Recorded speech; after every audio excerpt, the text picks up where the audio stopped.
I don't normally share case information like this, but honestly, I'm afraid for my life and I don't know who to trust. I'm going to be writing down my story just in case something happens. My name is Agent O'Malley of the FBI. James O'Malley, if you must know. I became an FBI agent because of a childhood fascination with the X-Files. I had this romanticized image in my head of the Bureau and the job. I always imagined that if I just got into the FBI and passed all the clearances, I would find the real X-File type stuff. Aliens, monsters, superpowers, the works. Real life could not have been more boring. Have you ever had a romanticized version of something in your head, only to be confronted with the real deal and realize you couldn't have been more wrong? My best example would be that there seems to be a universal thought that somehow a zombie apocalypse would be fun, but you know anybody in that situation for real would give anything for things to be normal. Well, for me, that was the X-Files. I quickly established a reputation for being the guy looking for something weird. I used to think about the other agents calling Mulder spooky on the X-Files and imagine wearing the title as a badge of honor. That was before they started calling me Agent Anomaly. Well, this week I got my first interesting, I guess would be the way to put it, case.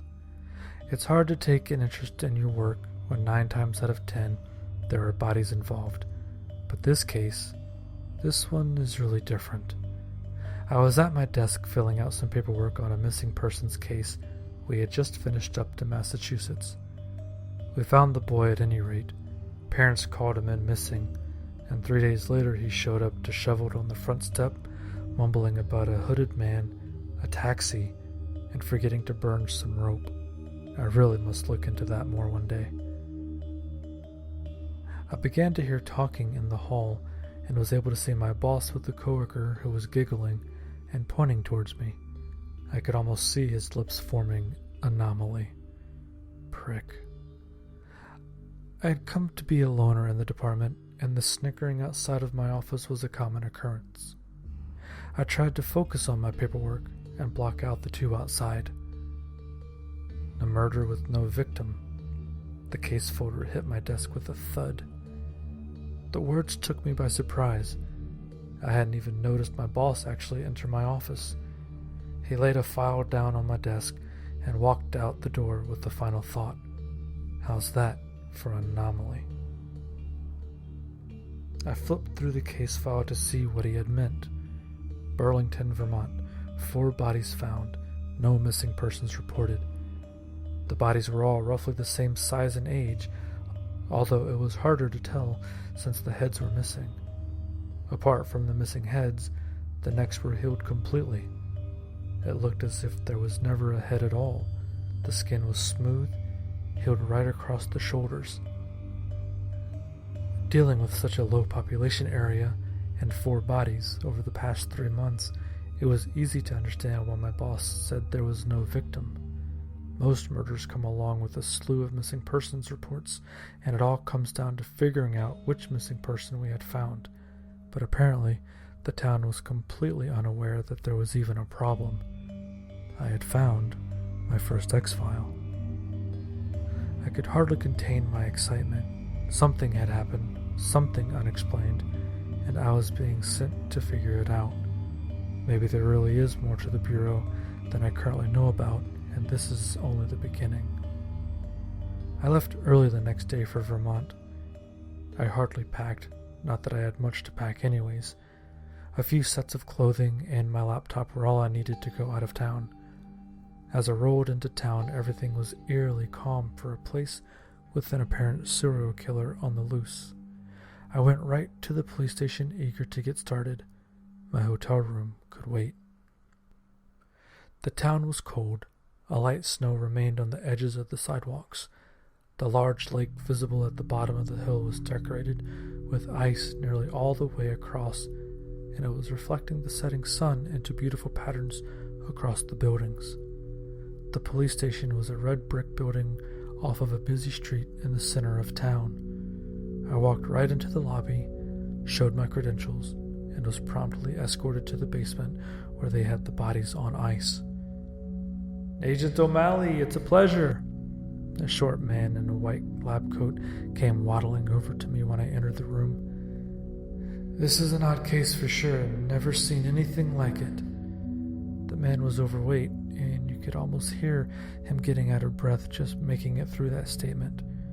"We haven't been able to identify any of the bodies without the heads. No dental records, no description to match.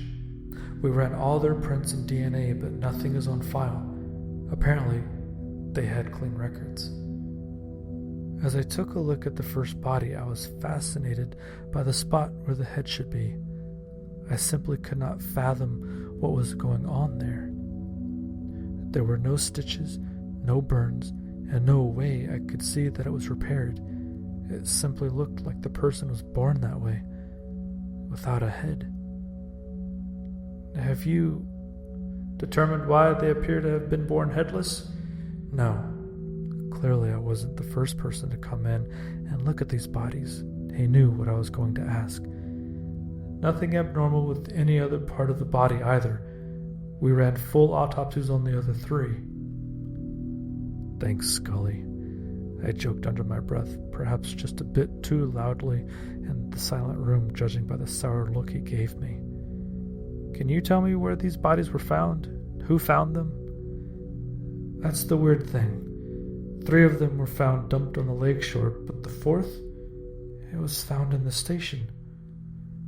The man looked nervous, like he had been looking over his shoulder all day just to be sure he wasn't next. "Well, one morning we found it in a cell, and there was no record of anybody in that cell, or in any cell for that matter. The officer on duty said it had been a quiet night, and he would have surely noticed anybody coming in or out." "What about identification? Did any of them have wallets?" I asked while I took notes. "They were all naked when we found them." "What about security footage? You said one body was found in the station. Do you have security cameras?" I asked out of habit. I knew if it was that easy, they would have already done it. "The tape from that night is missing." I could see them panic eating away at him. "Do you think it was an inside job?" "Honestly, if a cop had killed somebody, they would know better than to bring the body into the station. I wouldn't worry about it. When you were here, you were surrounded by officers. You couldn't be safer." The short, round man eased noticeably and went back to the paperwork he was doing when I arrived. I had seen enough. My head was spinning, and I was throwing out 1,000 theories a minute, each one more insane than the last. It was time to get to my hotel, eat some room service, and take a hot shower. I thanked Scully for his time and made my way back to the street. The cold seemed to have multiplied without the sun. I jammed my hands into my pockets and pulled my coat tight around myself to break the wind off the lake. Burlington isn't a big town, and I could see my hotel rising above the rest of the building, so I set off in that general direction. Burlington is the kind of place where taking a back alley at night won't get you killed, although I did have my standard issue pistol, so for the night I was the shortcut master. I took whatever route seemed to be the most direct, following the large glowing sign for my hotel. All I could think about was the hot shower and food. I was so intent on reaching the hotel that I almost didn't notice when I walked into an alley that housed a couple passionately making out. Embarrassed at walking in on the couple, I awkwardly pulled out a cigarette and tried to make it seem like I was just getting out of the wind to light it. Once I had lit my cigarette, I figured I had given them enough time to notice me and began to walk down the alley towards them. I could see the actual hotel maybe 2 blocks away. As I approached the couple, the hairs on the back of my neck seemed to stand on end, and this wasn't entirely due to the cold. I began to notice that the man seemed to be pushing away from the woman rather than holding her close. The closer I got to the couple, the more it looked like the man was struggling against her. I raised my voice when I was about 10 feet from the couple and asked, "Is everything all right over there?" the couple turned towards me. I mean, it was as if they were a single creature that turned to look at me. The fluidity of their motions, the synchronization, it was like nothing I have ever seen before.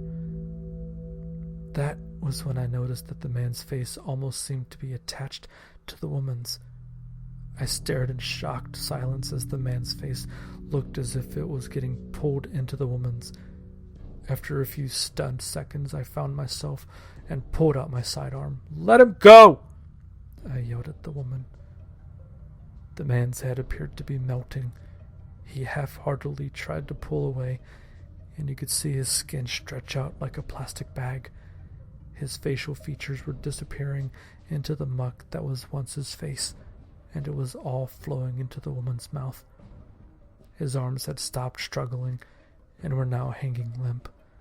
The skin on his neck appeared to be dripping down his body like you would imagine an egg would if you smashed it against a wall. With a shudder, the woman threw the man aside, and I could see his head was still attached to hers. The body had fallen, and the head appeared as if it had never been there, just like the others. As I returned my focus to the woman, I could see the man's head just about to liquefy as it was sucked into the woman's mouth. No, it was no longer the woman. Standing in front of me was now someone who resembled both the man and the woman, and was rapidly changing into the man. "Put your hands up and lay on the ground," I yelled, my voice cracking slightly. Nothing makes you feel more like a child than being faced with an unknown.